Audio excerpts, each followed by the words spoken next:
पंढरपूरची रेश्मा तांबोळी ही सरकारी वकील झाली आणि याच निमित्तानं सर्व स्तरातून तिच्यावर कौतुकाचा वर्षाव केला जातोय। पंढरपूर येथील रेश्मा तांबोळी हिची नुकतीच सरकारी वकीलपदी नियुक्ती झाली आहे। तिच्या या यशाबद्दल पंढरपूर येथे तिचा तांबोळी समाज आणि सर्व क्षेत्रातील मान्यवरांच्या हस्ते सत्कार करण्यात आला। यावेळी रेश्मा तांबोळी यांनी आपल्या मनोगतात सांगितले की आजच्या काळात मुलींना उच्च शिक्षण घेण्यासाठी घरातून समाजातून प्रोत्साहन मिळाले पाहिजे, तरच मुली आपल्या आयुष्यात यशस्वी होऊ शकतात। मुलींनीही आपल्या पालकांचा, समाजाचा विचार करून योग्य प्रकारे आपले ध्येय साध्य करावे। विवाहानंतर देखील रेश्माने शिक्षण सुरूच ठेवले।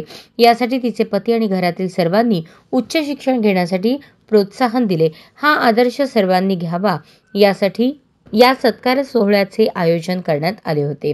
यावेळी नगरसेवक इब्राहिम बोहरी, बशीर तांबोळी, राजूभाई मुलाणी, पापा मिया इनामदार, जब्बार देवळे, रजाक तांबोळी, इस्माईल बोहरी, फारुख बोहरी, मुन्ना शेख, समीर मोदी यांच्यासह सर्व स्तरातील समाजबांधव उपस्थित होते।